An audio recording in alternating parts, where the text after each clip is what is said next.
Buenos días. Bueno, doy comienzo ahora al bloque segundo del temario de esta asignatura, Realidad y Conocimiento, que he titulado El problema filosófico de Dios.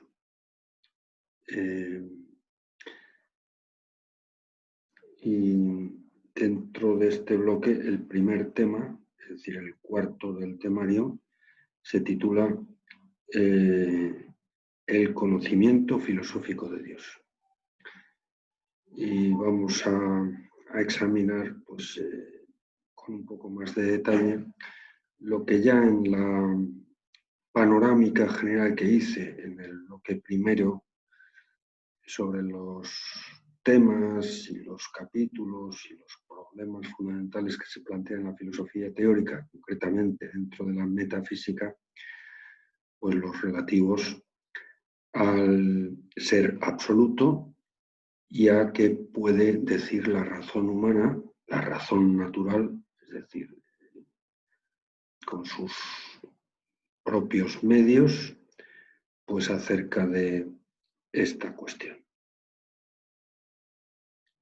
Ya vimos en esa presentación que hice de los temas y problemas de la metafísica que el concepto de Dios se plantea filosóficamente como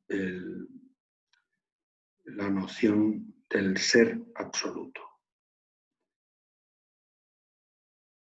Es decir, un ser que no depende de ningún otro, siendo así que todos los demás dependen de él. La cuestión, obviamente, principal o primera, desde luego, que tiene que plantearse la teología filosófica dentro de la metafísica, es decir, el estudio general del ser, y concretamente dentro del capítulo especial de la metafísica, que es la teología filosófica, que es las causas o la causa del ser finito, pues es si un ser de esas características realmente existe.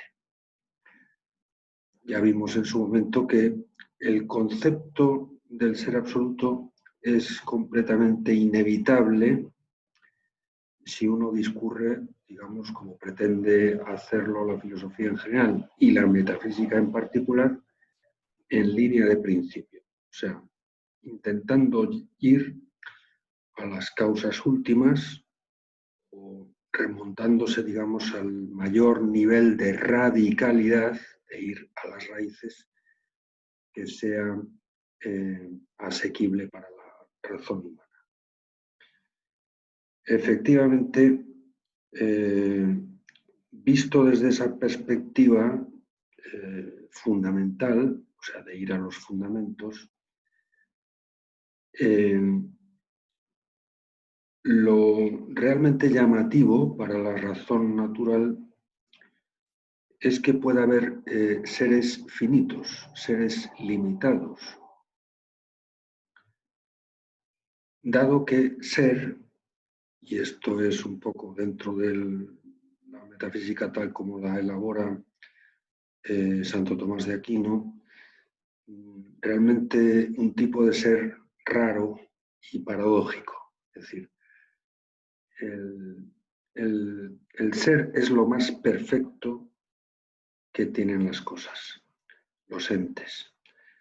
Es la perfección, digamos, que está en la raíz de todas las perfecciones, porque es imposible tener cualquier perfección, digamos, cualquier determinación actual en los modos de ser, sin ser, sin existir.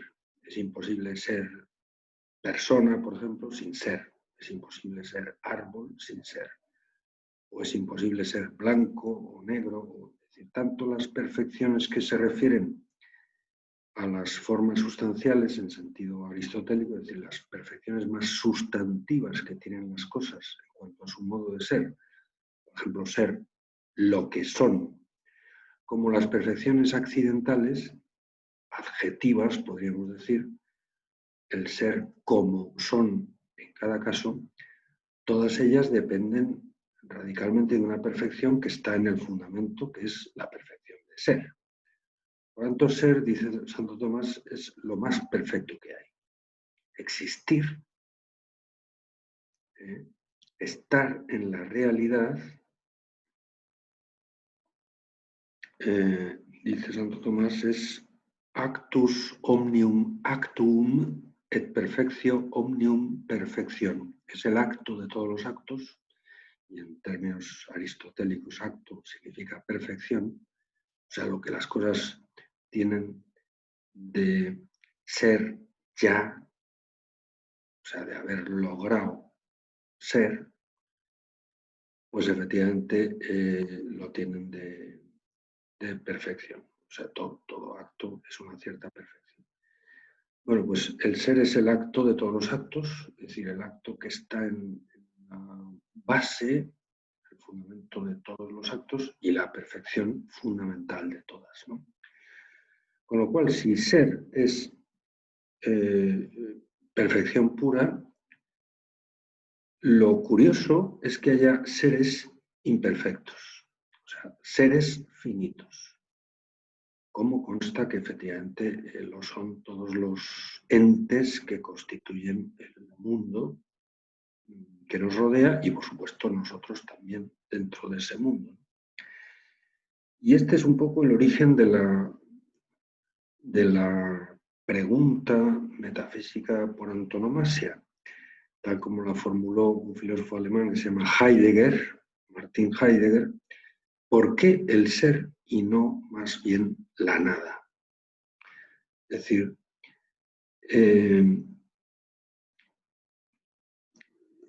si hay ser, lo lógico es que ese ser sea Dios. Lo lógico es que ese ser sea el ser absoluto, el ser omniperfecto, dado que ser de suyo es perfección pura.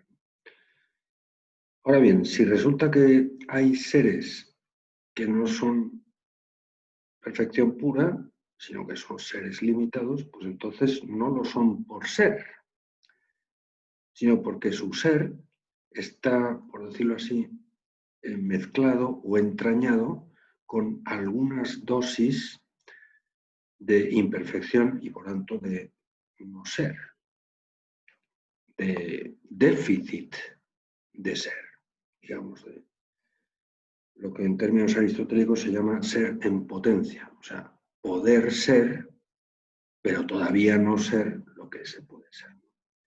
Eso es lo que las cosas son en potencia, lo que pueden llegar a ser, pero aún no son. Non dum est, se dice en latín. Bueno, por tanto, la cuestión de que si hay seres finitos, evidentemente estos no se explican por ellos mismos, sino que tienen que depender de un ser del cual ciertamente nosotros no tenemos experiencia. La experiencia que tenemos es siempre de realidades que son limitadas. En primer lugar, la nuestra propia. Pero pensando filosóficamente, digamos, metafísicamente, sobre la experiencia que tenemos de la realidad, podemos entender, aunque no lo veamos, que tiene que haber un origen o un fundamento absoluto, un ser absoluto, que dé razón de seres que no son absolutos, que son limitados y finitos.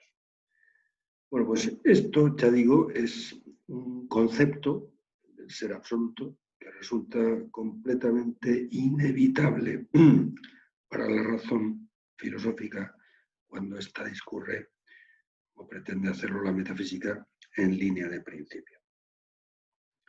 Por supuesto que los filósofos que se han ocupado de estas cuestiones pues han propuesto respuestas muy variadas al problema del ser absoluto, ¿no? Algunas posiciones son teístas, afirman la existencia de Dios, otras ateístas o ateas la niegan y otras agnósticas.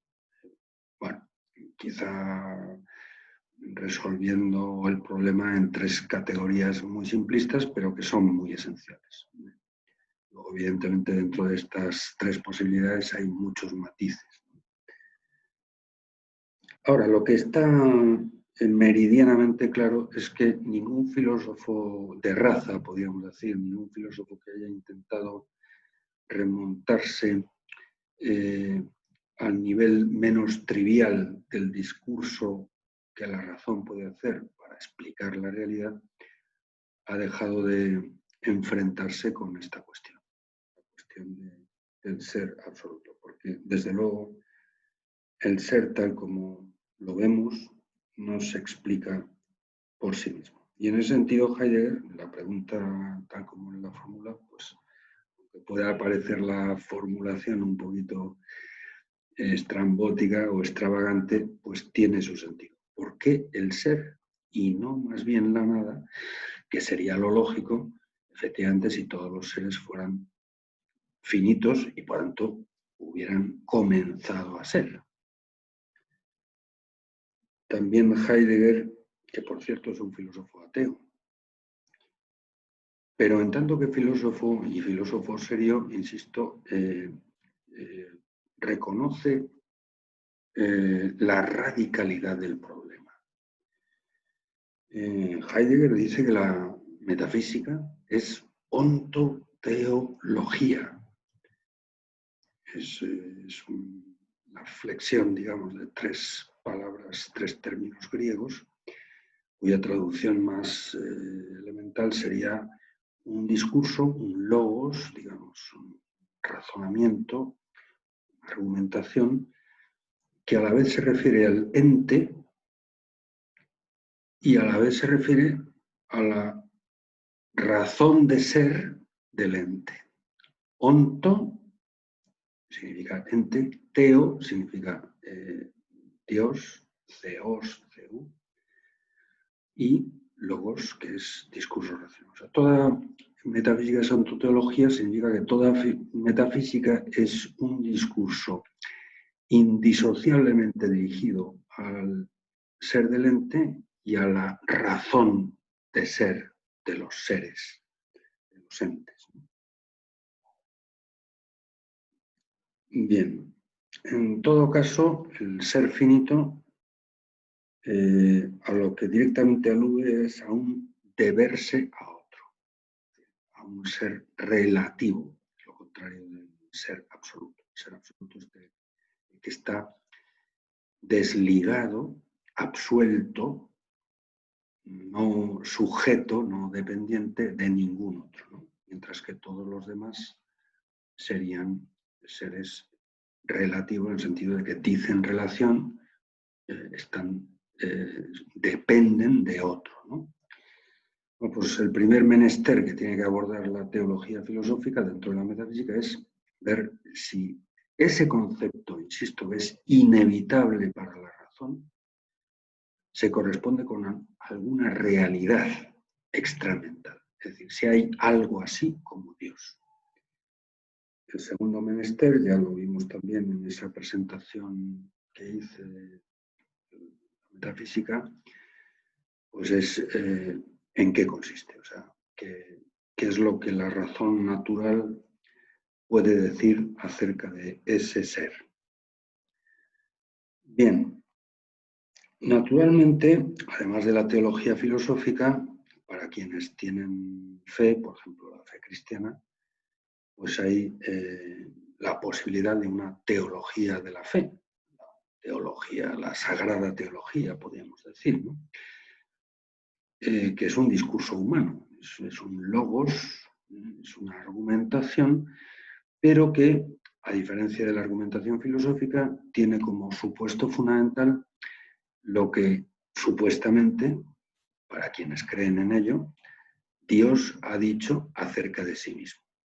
Ese es, digamos, el trabajo fundamental de la teología, o sea, profundizar, tratar de aclarar racionalmente, por lo tanto, con razones humanas, lo que Dios nos ha revelado. Esa es la teología de la fe. Bueno, evidentemente para quien tiene fe, cristiana o cualquier otra fe religiosa, pero voy a referir sobre todo a la fe cristiana, pues evidentemente es posible y por otro lado muy deseable, ¿verdad? Pues que esas dos razones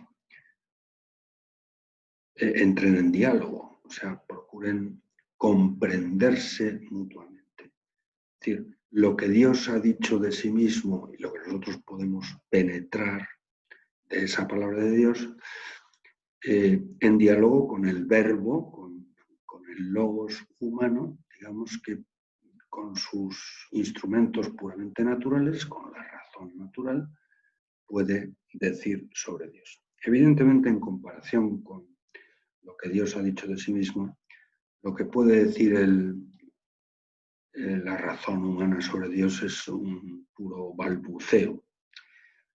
Pero para quienes tienen fe cristiana es muy importante decirlo, porque ante todo lo que hace falta para,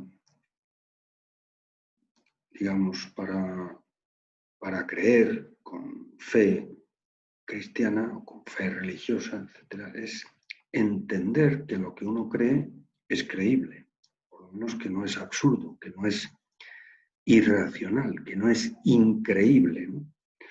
Y en ese sentido la filosofía, también para quien la profesa o para quien la elabora o la desarrolla desde una actitud vital, existencial, de fe cristiana, pues evidentemente tiene una importancia muy grande.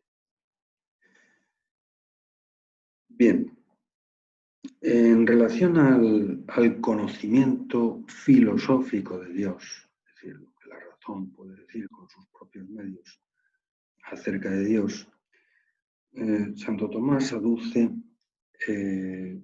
fundamentalmente tres características que tendría ese conocimiento filosófico de Dios, que serían la imperfección, la analogía y la negatividad. O sea, nuestro conocimiento filosófico de Dios es imperfecto, analógico y, entre comillas, negativo. Vamos a intentar comprender estas tres características. En primer lugar, es imperfecto. O sea, patentemente un ser limitado como es el ser humano, aunque tenga una capacidad de conocimiento y por tanto una capacidad de verdad, que es la razón, pues esa capacidad también tiene que ser limitada por el hecho de que el titular de ella es un ser limitado. Nosotros no podemos tener un conocimiento perfecto de nada, pero mucho menos podemos tener un conocimiento perfecto de un ser perfecto, siendo nosotros seres cognoscentes imperfectos. Ahora bien, el hecho de que no podamos conocer perfectamente a Dios no implica que lo desconozcamos completamente. Algo podemos saber de él. Según Santo Tomás, en primer lugar, desde luego que haberlo, haylo. Él, como estudiaremos más adelante, aduce también una serie de argumentos filosóficos para demostrar la existencia de Dios. En ningún caso con la pretensión de decir de forma racional o filosófica exhaustivamente, es decir, de agotar con nuestras categorías mentales una realidad que es absolutamente inagotable por ser infinita. Pero una cosa es que nosotros no podamos agotar con G la realidad de Dios en nuestras categorías mentales y otra cosa es que con ellas, sirviéndonos de ellas, no podamos acotar con C algo de esa realidad infinita. Por lo menos, insisto, que la hay.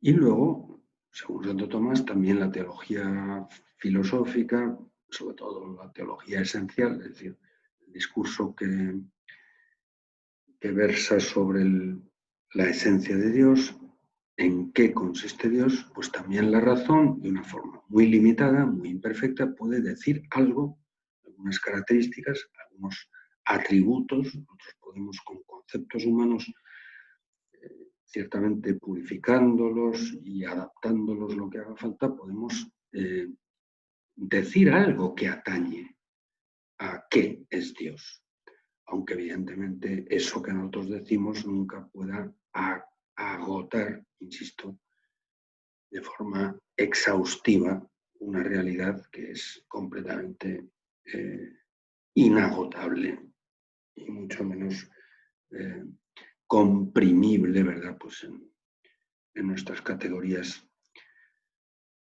humanas, que por ser humanas son limitadas.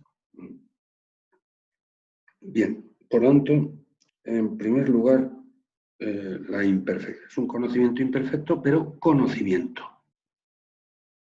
No es un puro o perfecto desconocimiento, no. En segundo lugar, dice Santo Tomás que es un conocimiento de tipo analógico, es decir, basado en analogías, en comparaciones. Todo lo que la razón humana puede decir de Dios es a partir de las cosas que Dios ha hecho y comparándolas con Dios. Es decir, en el fondo, remontándonos a las causas de esas cosas, ¿no? Y comprendiendo que la causa siempre comunica o transmite algo de ella a sus efectos.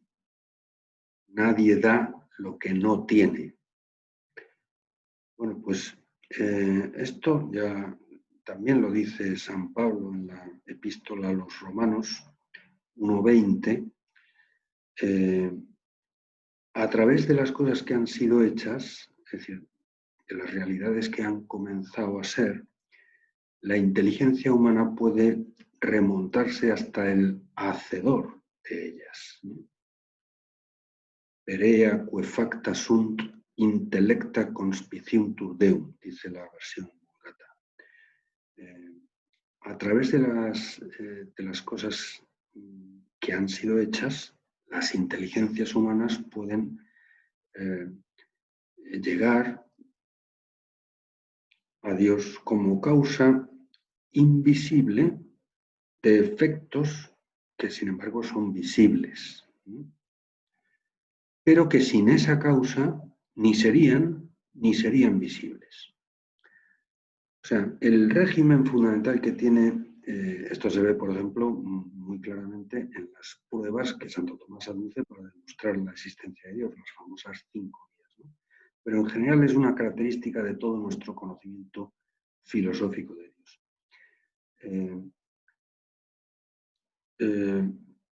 Tiene un régimen parecido a la lógica que está entrañada en la actitud de quien, por ejemplo, viendo pues, no sé, pues un edificio construido en la Edad Media, ¿no? Pues en Europa hay muchas catedrales góticas o iglesias románicas. Pues claro, uno ve ese edificio y evidentemente no ve a quien lo ha construido, ¿no? Pero desde luego, al ver el edificio, uno razonablemente se da cuenta de que aquello no está así porque las piedras hayan caído del cielo una encima de otra, formando pues aquel, no sé, pues la catedral de Chartres o de Colonia o de Burgos, que está en tierra, ¿no? Sino que ha habido pues algún arquitecto que ha diseñado ese edificio y algunos obreros que han ejecutado ese diseño. Desde luego, nosotros no vemos, porque ya murieron hace mucho tiempo, quizá no sabemos quién fue el arquitecto ni los que ejecutaron ese diseño, construyeron el edificio, pero al ver el edificio tal como lo vemos, evidentemente inducimos a partir de esa visión que tenemos, esa experiencia, que a verlo lo hubo, desde luego. Bueno, pues el conocimiento filosófico de Dios tiene un régimen parecido a esto. Es decir, nosotros podemos razonablemente, a partir de las cosas y de la estructura que vemos que tienen las cosas de este mundo, las cosas que vemos, podemos inducir una serie de características que tendría que tener una causa proporcional o adecuada a ese efecto. Bien, esto es, en términos amplios, lo que significa el conocimiento analógico. O sea, un conocimiento que está basado en comparar, establecer una analogía entre el efecto y la causa proporcional. Y por último, dice Santo Tomás que nuestro conocimiento filosófico de Dios es, entre comillas, negativo. Esto de las comillas hay que aclararlo porque si se trata de un conocimiento de algo, de la realidad positiva de algo, evidentemente no puede estar hecho solo de negaciones. Algo positivo, tenemos que poder decir de algo para decir que conocemos ese algo, ¿no? A lo que se refiere a Santo Tomás es que él lo explica así, concretamente lo dice así, ¿no? De Dios conocemos mejor, con más seguridad, lo que no es que lo que positivamente es. Él lo dice en latín así. Magis de Deo potest scire quid non est quam quid est. De Dios podemos conocer más o mejor lo que no es que lo que positivamente es. De hecho, cuando Tomás de Aquino aborda la teología filosófica en su dimensión esencial, relativo a la esencia, los atributos de Dios, pues casi todos los atributos, casi todos los conceptos que nosotros podemos atribuir racionalmente a Dios son negativos. Dios es infinito, Dios es inmenso, Dios es eterno. El concepto de eternidad es un concepto negativo, es la ausencia de tiempo, ¿no? Dios es inmutable, etcétera, ¿no? No todos los conceptos, digamos, que nosotros podemos atribuir a Dios son negativos, pero la mayoría sí. Bien.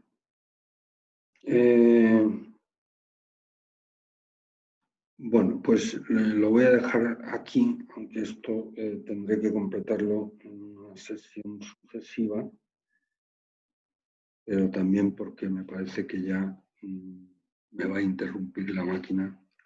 Bueno, pues ya continuaremos. Hasta luego.